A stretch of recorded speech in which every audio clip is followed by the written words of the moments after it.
Welcome to the National Women's Fitness Academy podcast. We're here to talk about women's health, female hormones, body image, and all things health and fitness.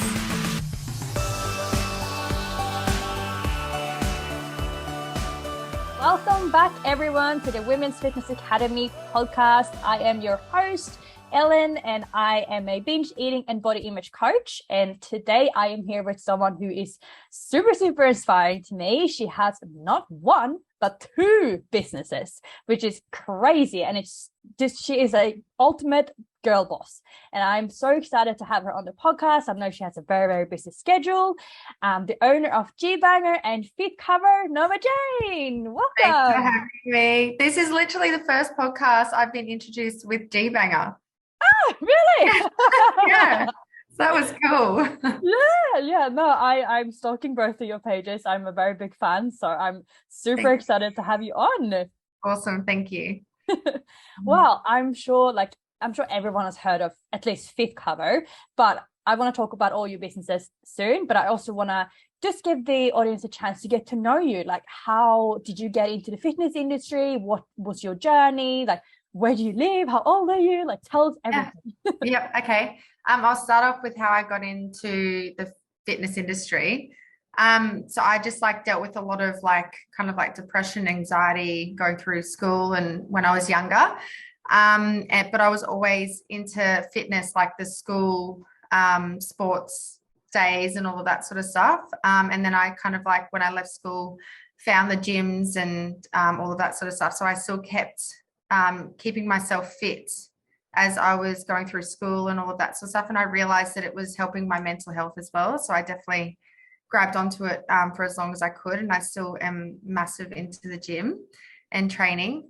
It definitely is majority for my mental health and for the way that I look. So I'm Nova Jane. I'm 35. I've got two boys, so a 5-year-old and a 2-year-old. I was a single mum up until 18 months ago. So I've got a partner now that supports me and my boys. And he's got 5 kids, which is interesting. Oh, busy house. Yeah, but we haven't had them all at home at once, so it hasn't been too crazy. I'm also one of 7 girls, and I'm a twin out of that group of girls too. So interesting. Are they also entrepreneurs and super into the fitness? No, I've been the one that's been into training and no one else really grabbed onto it. So I left home at 14 and I just, fell into the gyms and all of that when I finally left home. Yeah, wow. So has it always been like you said, you played sports and stuff in school and then you transitioned into the gym? Has it always been typical bodybuilder kind of style training, or have you tried other kind of things as well? I was always a super active kid. So I was never into the books and crazy book smart or anything like that. I hated learning. I hated sitting in class. So I always just went really well when it came to physical activities when it came to school. So it was just something that I was drawn to and that I loved, and it got all of my energy out because I was just a crazy kid. Yeah. And I found that I was good at it, whereas everything else I kind of wasn't good at. I wasn't good at English. I wasn't good at maths. I just couldn't stay still. Yeah. So I just loved what I was good at, really. Yeah, of course. I feel like that is a common thing amongst entrepreneurs, that they just can't sit still. They just have to be doing something all the time. Yeah. But it's so good to see that you've found something that you love. So FitCover that was the first business, right? Yeah. So how did that come about? Why did you start a makeup brand out of everything that you could be starting? I was always going to have bad skin because it's genetic. Mm-hmm. And so I dealt with cysts on my face all the time. And it was a problem for ages.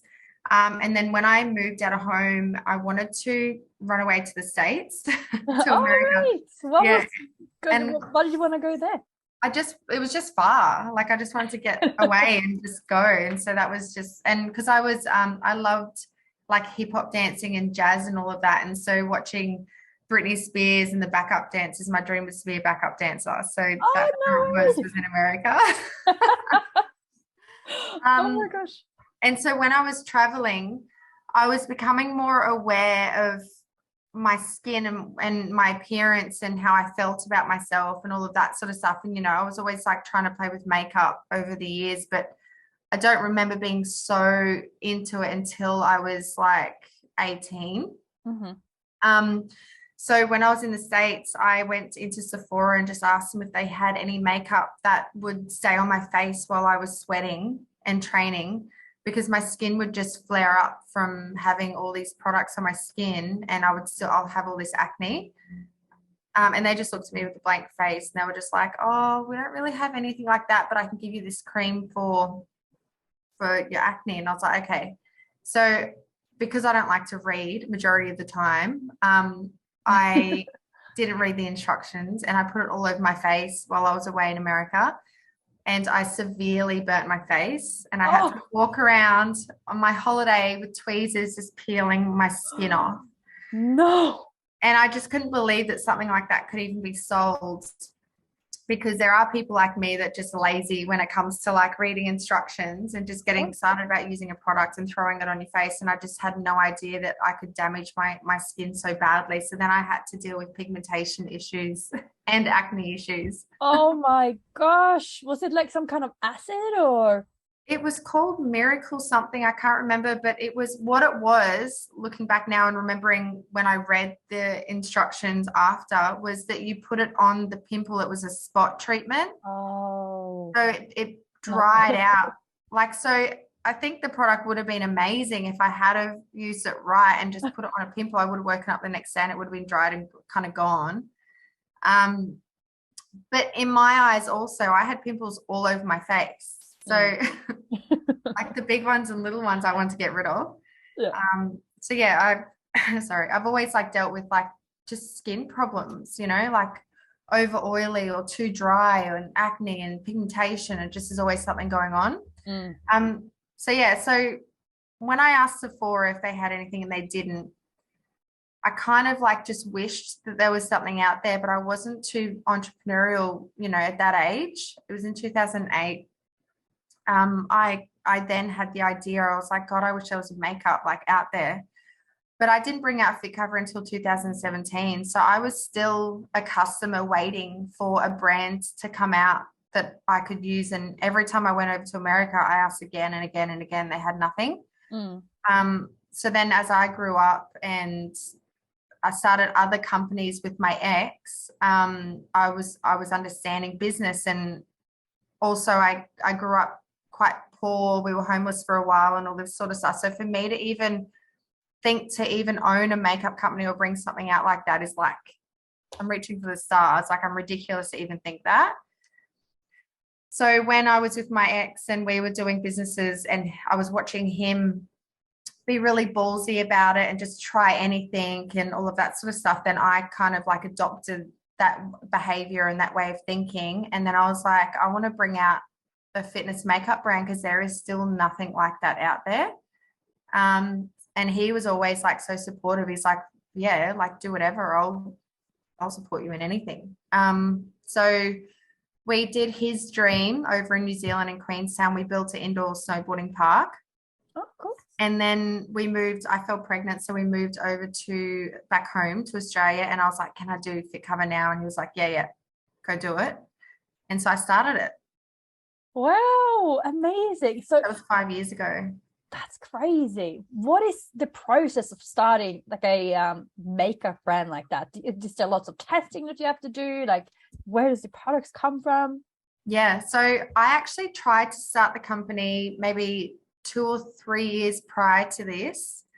And I didn't know how to start. I Googled how to start a makeup brand, and there was these steps, and I looked at the steps and I was like, I don't even know where to start with the first one. So I thought, I'm just going to try and find people that have a business. I didn't know anyone that owned a business at that point. And I knew a girl and asked her if she knew anyone, and her partner worked in a hair care industry. And she was like, maybe ask him because he's in the product-based world. And I was like, okay.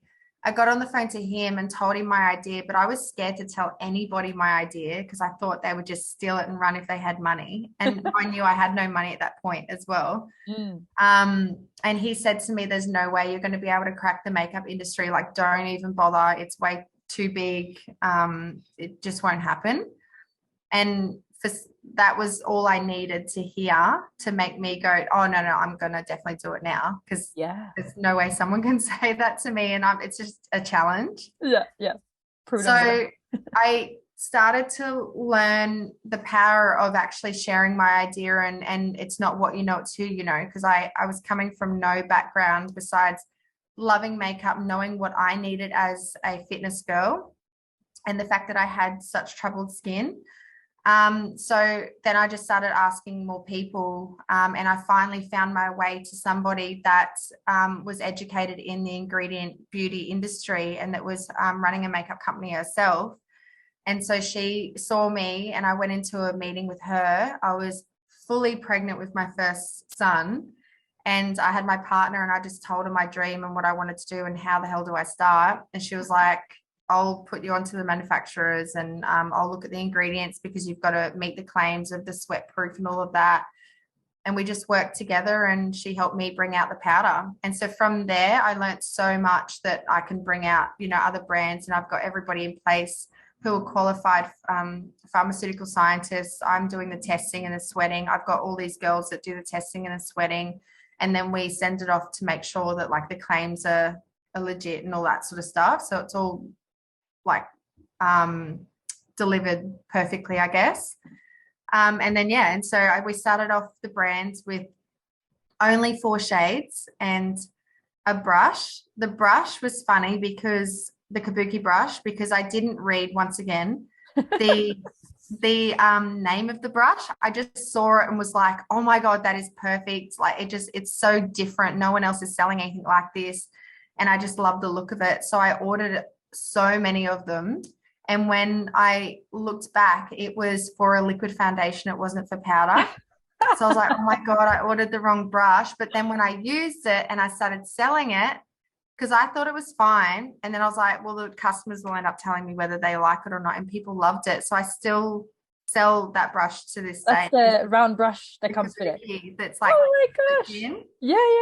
Yeah. Oh, no way. That's so funny. Yeah. So we've just brought out a new brush also, but we're keeping the OG, which is awesome. Wow, that's amazing. So the first product was obviously, that was the powder kind of foundation, right? Yeah. And what did you bring up after that? The Superfood Hit Serum. So I was starting to look into primers, and I was learning a lot about primers at the time, and that primers act as like a plastic sheet on your skin in a way. So a lot of them can clog your pores, and that is the first product that can start affecting your skin. So I wanted to bring something out that was going to act as a primer in a good way, in the sense of like keeping that makeup on even longer, being able to spread the foundation further. And then also I had to consider people of an older age with like, wrinkles and all of that sort of stuff. So the serum just helps. So you'd put that on before and then the powder, and it just smoothed out like everything. So if you've got extra dry skin, or even if you have oily skin, you use it and it just creates that beautiful glow, and it just sits on your face so much nicer. Oh wow, that's amazing. Yeah. So obviously, like, it's a big business now, and I think like everyone who goes to the gym probably have heard of FitCover. But like you said, like the makeup industry is such a big saturated industry. Like, how did you crack the market? Like, what was your strategy to kind of get a foot in? I suppose I was just lucky with being the first fitness cosmetic company in Australia. That having that point of difference when you do come in with a brand of any kind, it's really good to have a point of difference, like a strong point of difference like that. And you can really bring any brand out if you are solving someone's problem. So if you see a problem that isn't solved, there's a brand right there. It's like that with any area of the industry of owning business. And I was definitely the thing that made me go, I am 100% bring this out with full confidence it's going to work, is I went onto YouTube and I typed in makeup to wear to the gym, and there was over 2 million views on that YouTube video. And that was pretty much my only research before bringing it out that gave me the confidence that it was going to work, because it was needed. Like, girls were searching for that. People were bringing videos out, but they were all using products that would clog your pores and not be the best for your skin. Yeah. So yeah, I knew it was going to work. I knew I was going to crack it because I was solving an issue that other girls, if I had acne, I knew other girls were going to have acne. I wasn't the Yeah. Oh, 100%. I was going to say that too. I feel like when you start a business based on something that you are looking for, like for me, like I have like a binge eating coaching business, and that's something that I struggle with a lot growing up, and now I get to help other people do that. And same thing for you, like you started your business because there was no such thing, and you had so much acne, and obviously then other people are going to struggle with that as well, and now you get to, like you said, help solve those people's problems. Yeah. I think when you start a business with that kind of fire and passion and that history, that it is just going to succeed, because like you have so much fire behind it, you have so much meaning, like reason why you're starting it. You're not just starting something random, like this is something that you actually believe in. Exactly. And if you are running with passion and something that you need yourself, all of the answers come very easily. Like, I would imagine it would be quite a struggle doing something that you just don't believe in, because you don't completely understand it. You'll never completely understand it, because you're not the target market. You're not knowing really what the people are needing. So you're just kind of, it's hard. I couldn't imagine running a business without having that passion behind it and needing it myself. And that's why Gbanger came out as well. Yeah, 100%. And it just makes it really hard to market as well, I think, and talk about it to other people when you don't really understand it and you don't have that passion. Well, like FitCover for you and Gbanger and like my businesses, like we could talk about this all day long because we just have so much to say. Yeah. But if you don't really care, then it's like, like what are you going to say about that? As you know, it's hard to run a company. It's so God. hard, and there's so many hurdles and mistakes and things that you've got to learn. If you don't have the passion at the core of you, you're just going to give up, because it's too hard and it's not worth it in your eyes. Like the things that we go through running a company, the things that we can never imagine that would pop up, and you just learn constantly every day, every step of the way. You have to have that drive and the passion. Yeah, 100%. Yeah, people always tell me, oh, you're so lucky you have your own business, you can choose your own hours. Yeah, sure. I literally just got told it was a public holiday on Monday. Yeah, I didn't know either. Like, oh, I'm working. Yeah, exactly. So I think the reason that I actually reached out to you is because, like, obviously I knew about FitCover. I've used it for ages. It's honestly the only makeup that I feel like suit my skin, because I don't like to wear lots of makeup. I don't like to wear, like, when you come out of makeup or something and your whole face just like you feel like you can just scrape it and it comes off. Yeah. Like, I don't like that. So that's why I really like FitCover. But then when I realized you also had Gbanger, I was like, fuck yeah, I need to introduce this girl, because it's so inclusive. And that's what I love about it, that it's not just your typical WBFF competitor posing with their perfect glutes. It's like literally every single body you can think of, every single skin color. And like, it's for the everyday person who goes to the gym. And I fucking love that so much. So where did the idea for Gbanger? And can you also please explain what it is? Because it is quite a new business, right? Like, yeah, we launched on the 5th of August. Yeah. Oh my God, this year. Yeah. Well, I thought it would been around maybe a year or so, but Jesus, that's not long at all. I registered the name and pretty much had the idea on the 4th of August last year and launched it a year later. So I just kept working on it until I could launch it, really. Crazy. Yeah. So it's underwear, right? Yes. So I'm insanely lucky to have found the word Gbanger, and how I came up with that name, first of all, was it was going to be called Sunday Jane, which is another name that I own. Oh. And I was talking to one of my staff members in FitCover, and she was from India, and I was chatting with her about this new idea that I had, and I was like, like a Gbanger, and because she was just trying to work out the whole concept. Yeah. And she was like, Gbanger, what is that? And it was just funny because she'd never heard of it before. And then I was like, oh my God. And we're walking from a cafe back to the office. And I literally ran to the office, got onto Namecheap, put in the word Gbanger, and it was there. And I was just like, I'm buying it. This is totally meant to be. And I was just so excited that I got this Aussie like slang name. Such an Aussie slang. Yeah. Yeah. So the reason why I brought that out, there was a few reasons. There was some real personal reasons, and then there was other reasons. But one of the main ones was inclusive. Like, that's being thrown around constantly by brands, and we're all, getting onto that and trying to provide in that way.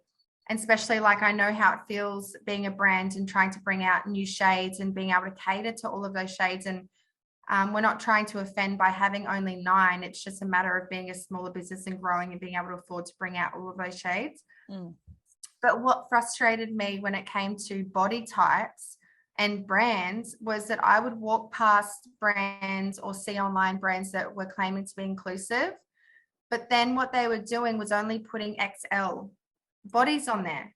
Yeah. And I'm like, you're kind of missing the point, because that's not inclusive. Like, you are saying, yeah, we provide to the bigger size, but what about providing to the WBF, fitness model, the Lorna Jane kind of girl, like the one that loves to go for walks and she's tall and thin?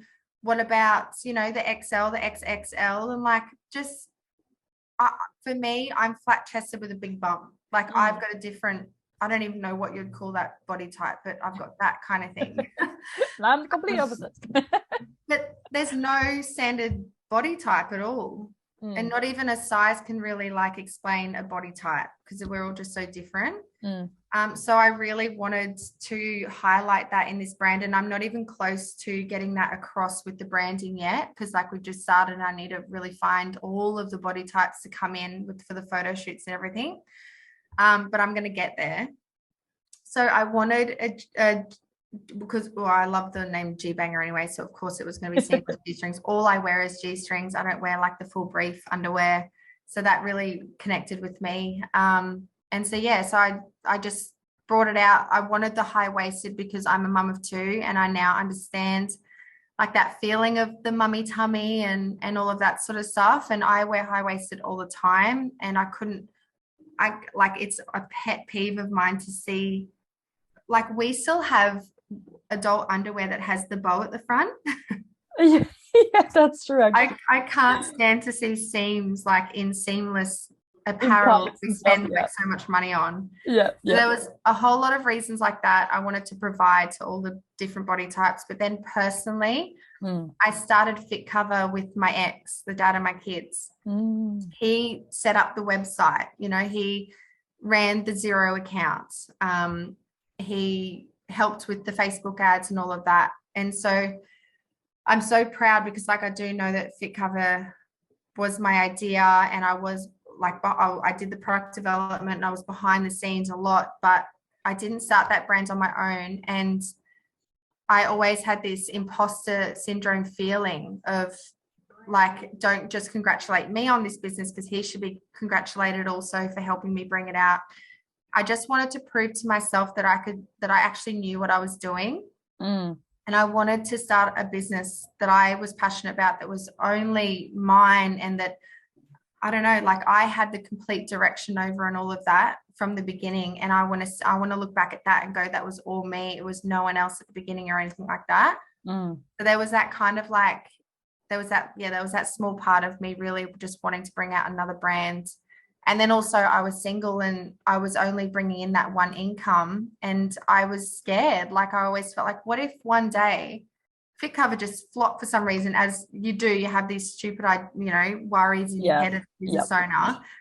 I just wanted some more support, and I would never wanted to rely on anybody. So it was on me, and I was like, why don't I just bring out, another brand to help support me in that way? And I don't know. There was just all of these reasons why I wanted to bring it out, and I'm just insanely excited about this brand. Like, I think every single female is so freaking sexy, like so gorgeous, no matter what size, body type. It's literally the personality that really, brings that sexiness to light. And it's just, there's no standard body type that has the look, you know? Yeah, I 100% agree. And it literally gives me goosebumps when you're talking about that, because I can hear in your voice and like see your face that you are so excited about this. And it is so nice. And like you said, there are so many businesses and companies out there that say that they're all inclusive. And then they have, every now and then they have like one plus size model, which is literally just a size 12 or 14, which I don't really think is a plus size anyway. But then they just throw her in, or then she can be in a couple of photos, but nothing where there's like actual training or something like up close. You can just be in the background, and then they still kind of justify that. And it's just so nice to see. Like when I was having a stalk, I was like, literally every single one of these photos is like a girl you could look at down the street, and you can just be like, oh yeah, that's like my neighbor or something.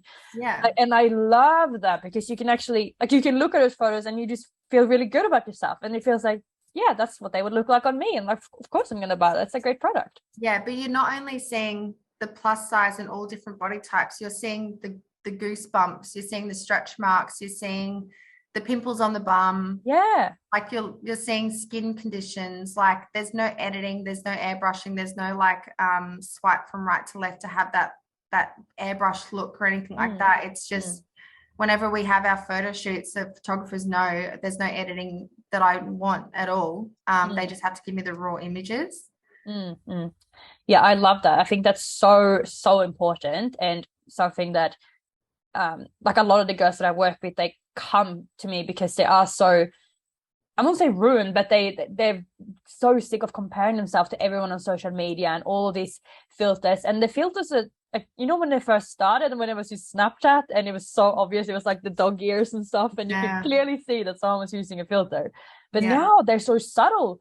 Like you said, the swipe across one, like you don't even notice if anyone uses that. But when you take two photos, put them next to each other, it's like one has flawless, like perfect porcelain skin, and the other one has pores and pimples and, you know, colorations and stuff, which is completely normal. So good to see that someone is finally doing the right thing here. And you think that you've got thick skin and that you know yourself and you're not affected by these sorts of things through social media. We don't realize how much social media does impact our lives without us even realizing. And I believe that I've worked hard to be confident in who I am and what I've got, like when it comes to me.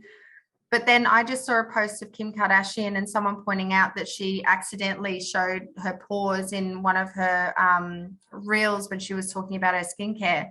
And it kind of went viral and everyone was like commenting on it and all of that. And I felt like a sigh of relief, just even knowing that she has pores, because even I was subconsciously thinking that because they have a lot of money, maybe there's a piece of equipment or something out there that gets all of that, like erases all of the pores on someone's skin in real time, real life kind of thing. I don't sit there and think about it, but I know that it's happening in the back of my subconscious, like I'm feeling it. And when I saw that, I realized that I am still being affected just by the typical scrolling on Instagram or, you know, TikTok, and seeing all of these people with airbrush skin. But everyone does look exactly like the same when we've got pores and everything like that. Yeah, exactly. And like not even makeup makes you look that flawed, like without any kind of wrinkles or pores or anything. Like if you I look up close to someone who wears a lot of makeup, they still have all those spots. The only reason that they don't on Instagram is because they use all these filters. But unfortunately, that's becoming the new normal. And the unnormal is the people who don't use filters and who don't airbrush their photos and who literally just put up a photo of themselves sitting in a pair of undies and their bellies hanging over their undies and they have pimples and their hair in a bun and they're sweaty, and that's fine. That's what we look like most of the time.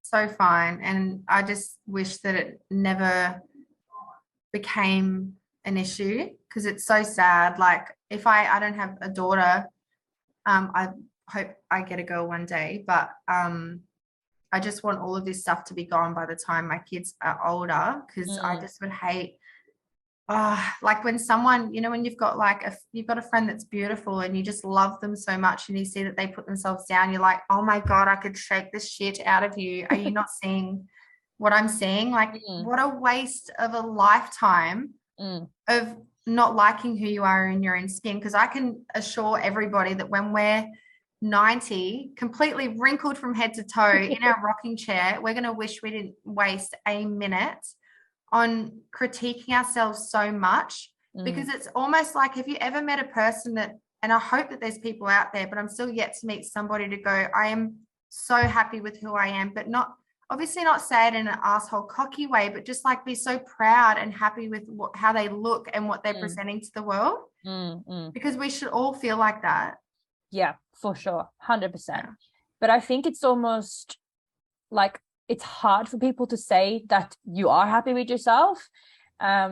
Like just as an example, like I joined a gym a few months ago, and that's a part of the gym. You get to come in for an intro session and ask what your goals are, and like everyone gets like a weight loss plan. And I was like, but I don't want to lose weight. Like my goal is not to lose weight. And they were just like, what? Like that's completely fine, of course, but you're like the first person who's come in here and said that you don't want to lose weight and that you're happy with your body. Like it never happens.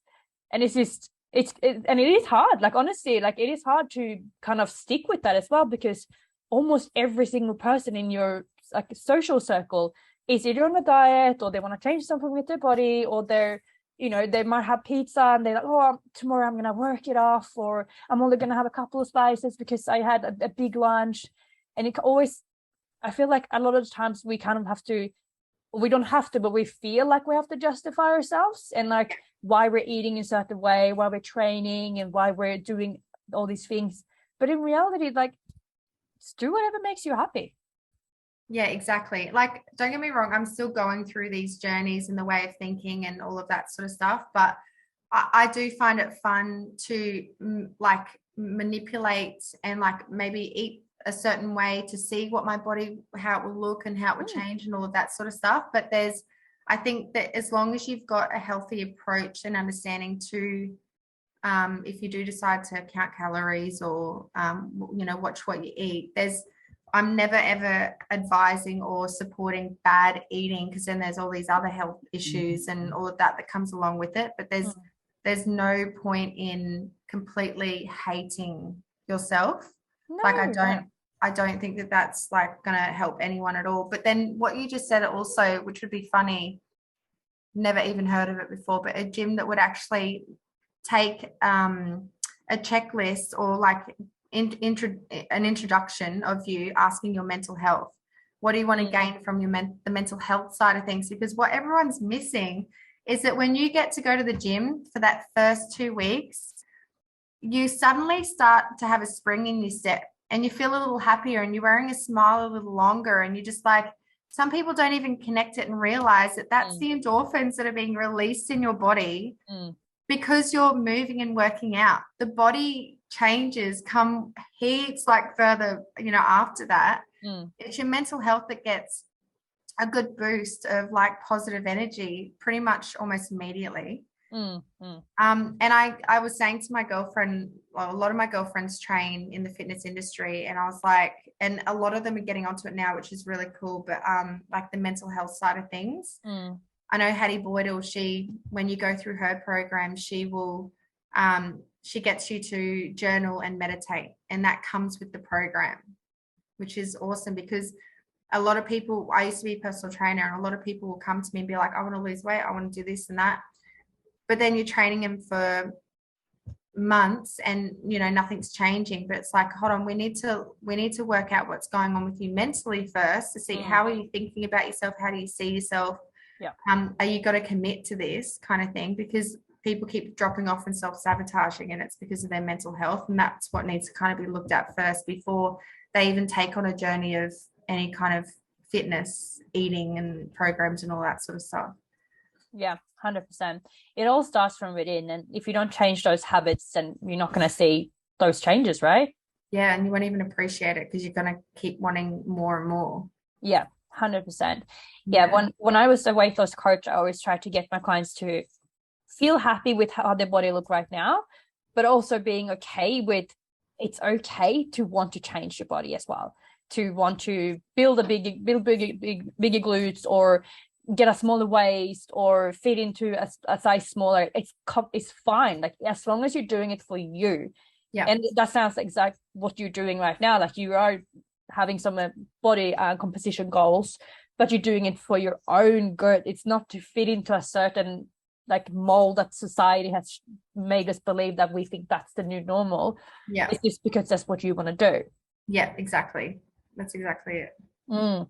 Yeah, and like you said, like it would be really cool if there, I'm sure there are gyms that do that, like a kind of like a mental health checklist, because it's definitely becoming more and more common that people talk about like the mental health side of it. And I know I'm from Sweden, so in Sweden they've started doing, instead of giving people antidepressants, they started giving them PT sessions. And Amazing. it's shown like a massive like boost in people's mental health. Like no, people are not taking as many medications, and like obviously they're, because when you're training, it's just like something switches in your mind. You're like, oh no, I want to eat a little bit healthier, and like I want to go for a walk, and I feel I have all this energy, so maybe I'll like take my dog for a longer walk today. And it's just like a snowball effect.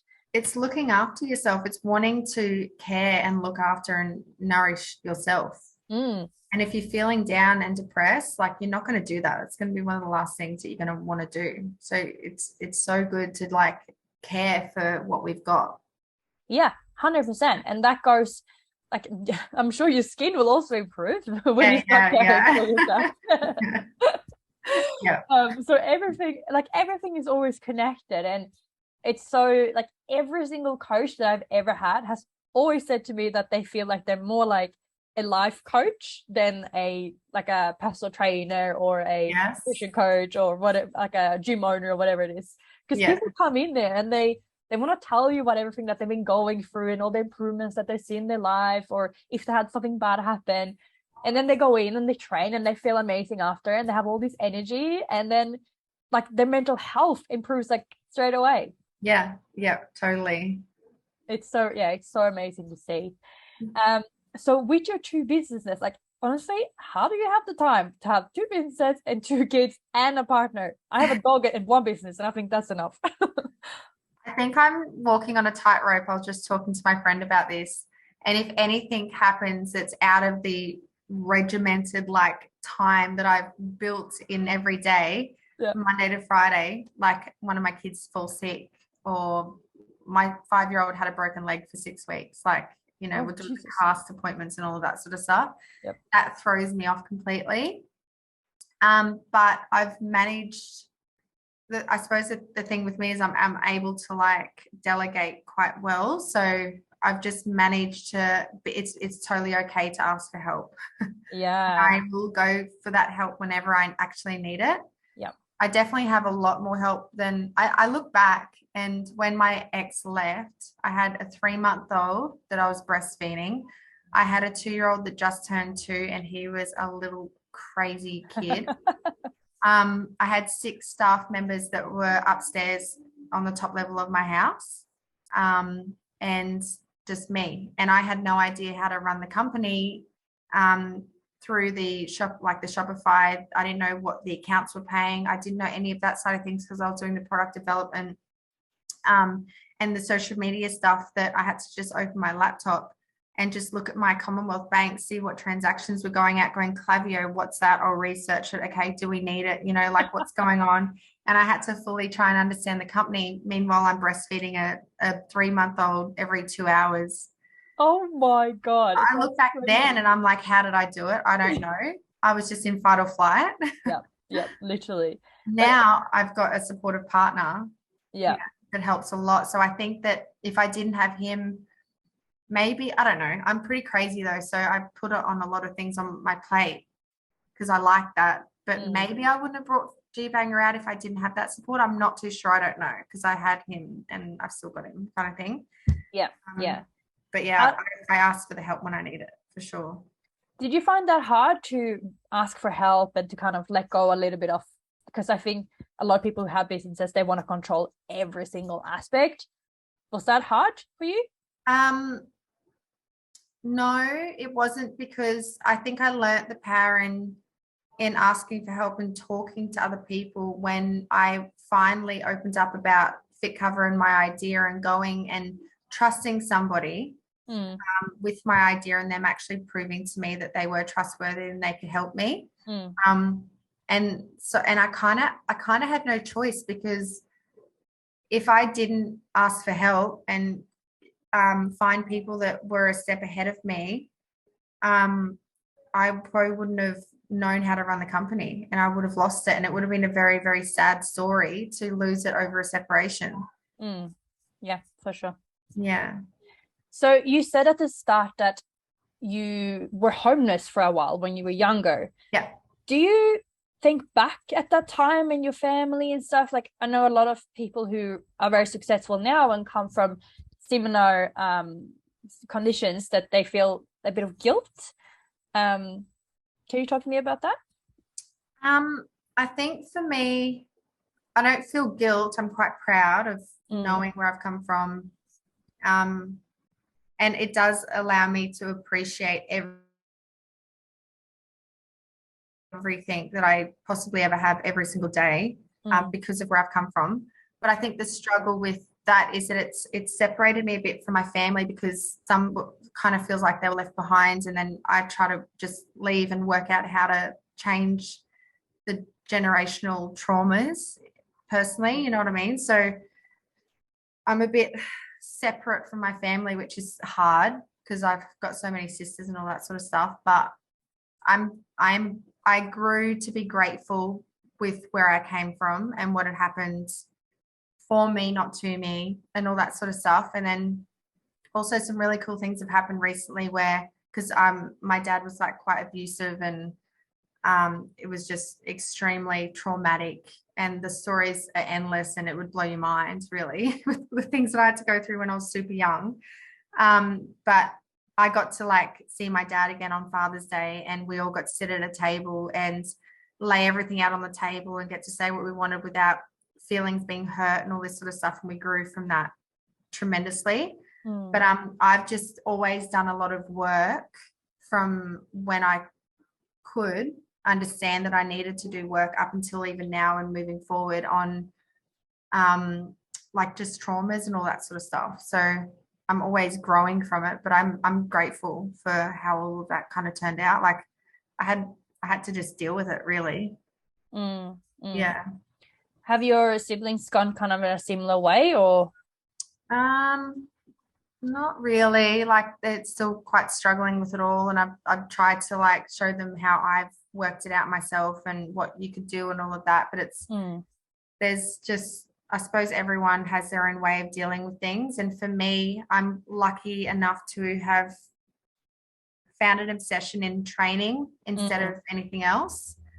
So I think that was my window of opportunity, was putting my anxiety into fitness. Totally. And yeah, and then that was kind of me moving forward. I've held on to fitness my whole life. Like it's literally saved my life. Training. It's absolutely insane how many people that say that. And it's like, honestly, it is true. Like I think that because when you go to the gym, you are literally punishing yourself. Like you are lifting weights, it's heavy, it hurts, it's not comfortable. Yeah. And I really do believe that makes you stronger and more resilient in every single aspect of your life. It does. Yeah.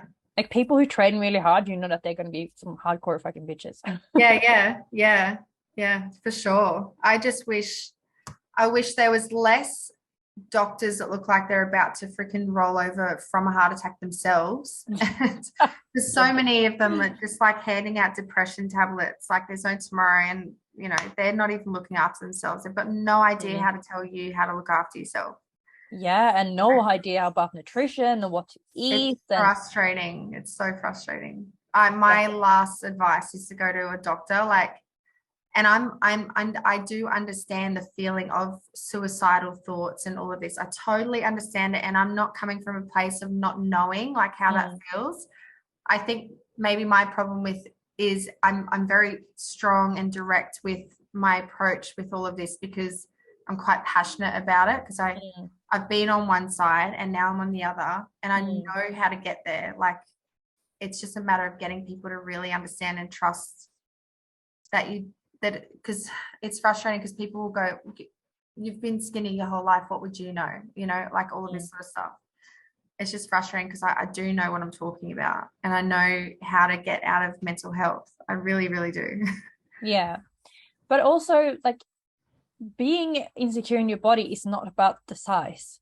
And I think a lot of people get that Exactly. wrong. Yes. Because like when I was anorexic and I was 40 kilos, I've never been so unhappy in my whole life. Yeah, exactly. So it has, and it pisses me off because sometimes I post stuff and people are like, oh, you can't post that. You're too skinny to post something about body image. I'm like, no. If that was a thing, if it was true that only people who were overweight could be insecure, then we wouldn't have eating disorders. It's not the answer to happiness, like being a size 6. It's got nothing to do with it at all. It's your mental state. It's the way that you see the world. It's your positive talk, positive thinking. I know so many women that are so confident and, you know, they're at a larger size and they own it. And they, as like, again, with Gbanger, look down the barrel of the camera and just are so sexy in so many ways, where like with some people thinking that only a size 8 is hot, it would confuse them because they're like, she's so confident, oh my gosh, she is hot. Like, yeah, we need everybody to just be learning how to be more confident within themselves, because there's no size or anything that's going to make that happen. No, 100%. Yeah. And there's no like there's always going to be someone skinnier or bigger or fitter or whatever than you. So if you're only chasing that certain image, like you're never gonna get there because there's always someone that's gonna be prettier or smarter or more successful. Yeah. And if anyone says like, oh, I want to look like her, like, no. I'm always like comparing myself to myself in photos. So like, I'm like, oh yeah, I was like that last year. I want to try and, you know, lean up my glutes this year. Like I want to be doing it like that, not looking at someone else's body going, oh my God, that's what I want. That's what I want to look like. Yeah, 100%. It's always you versus you. Yeah. And it's also so like, especially when you go through traumatic experiences in life, like for you when you were younger or even just having kids, like I'm sure that your pre-kids body and your now body is nowhere near the same. And that's completely fine. That's what it's meant to be like. Yeah. Yeah. And all the changes, like even internally, like when you give birth twice, like you got to learn how to breathe and lock on your pelvic floor and your abs and like work all that sort of stuff out. And there's so many changes. Yeah. So cool. So it's been so nice to talk to you, and like I feel like we could just talk about like body image and body positivity forever, because it's so like I can see like as soon as we start talking about it, your whole face is like lit up. I love it. I love any opportunity to talk about, and there's just so many more things. Like I'm obsessed, and I really want to push that through Gbanger, so you'll eventually be seeing that. No, I feel like it's already, and like you said, when you're looking at the like bigger models, like there's a lot of girls who I work with or know personally who are like, oh, I can never wear that because I'm not skinny enough. But fuck, there's people in all kind of sizes wearing G-strings to the beach and they're just as happy as, you know, the size 8 or size 6 or maybe probably even happier. It has nothing to do with that. No. And it's like, if you're looking for some inspiration to see from freaking women owning it, like go to the Gbanger Instagram page. Oh, awesome. Thank you. It's very inspiring. I love it. Good. I think it's great that you just so unedited and just like, this is what it look like. You can look fucking amazing and just owning it. Yeah. So, but where do you see these businesses and yourself in 5 years? That's a good question. I don't know. My biggest goal for FitCover is to just see it in Mecca. Yeah. I'll put picture 10 out the front of Mecca and just keep going in and looking at it every day. If that actually happened, it would just be the biggest celebration. I think Mecca needs it. 100% they do. They don't have that fitness element, you know, to it really. So yeah, we're working on that. So that's my goal. And with Gbanger, I want to have all different. I want to have a lot more sizing range. I want to have different styles. I want to bring out a bralette to match the Gbanger. I've got all of these ideas, and apparel is a whole new world for me. So I'm like just super excited to have a play in the apparel world. Yeah, I can imagine. The styles and all of that sort of stuff. But it definitely won't turn into a colorful brand, as in I won't be bringing out orange or pink underwear. It's going to be all neutral. Yeah. And yeah, I don't know. I don't know. 5 years. I got no idea. If I'm hopefully still going to be happy to be jumping around in a G-string in 5 years on camera. Well, I hope so. Maybe Yeah. you'll have your little girl with you as well. Who knows? I know. I hope so. If that happens, then I'll be thinking of all of these pregnancy types of underwear, and whenever I have the issue, I'll just be bringing it out. Yeah. I Yeah. think that's the best way to be, though, because then it truly comes from like a place of love and care and need, and something that is so needed out there. And it surprises me that there aren't any more like makeup brands that are for women who sweat more, because it's so needed. I thought I would have competitors or by now, but Yeah, I don't. even I only know one other brand who does like gym makeup sweat kind of stuff, and it's only you two, which is it is actually really crazy. But I mean, if there's already a brand that's so good out there, like why would you compete with that? Yeah, exactly. I'm not trying to push anyone to be a competitor, so don't be. Yeah, My life harder. just stick to FitCover, everyone. Yeah. Yeah, well, thank you again so much for coming on the podcast. It's been such a pleasure talking to you, and I'm so excited to see everything else that you're gonna keep doing in the next few years. And like, God, 5 years is a freaking long time, and I'm sure that so much more will happen for you and so much growth. And honestly, it wouldn't surprise me if you start like 10 other businesses. You seem like the type of person. Yeah, I hope not. It's tiring. But is there any like special launches or products or anything like that that you want people to go and have a look at? We are going to have a pop-up shop in Pack Fair in the Westfield in the Gold Coast, and that's in celebration of our birthday, our 5th birthday, because it's just such a big milestone.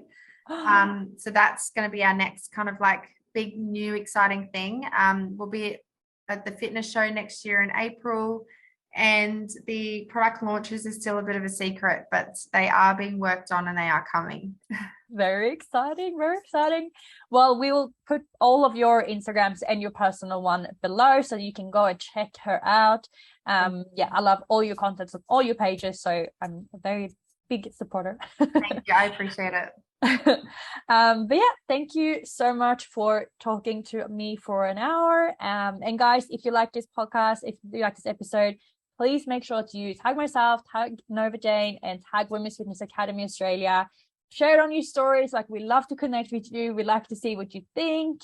And if you have any questions about anything, just shoot us a message. And yeah, thanks again, and I'll talk to you soon.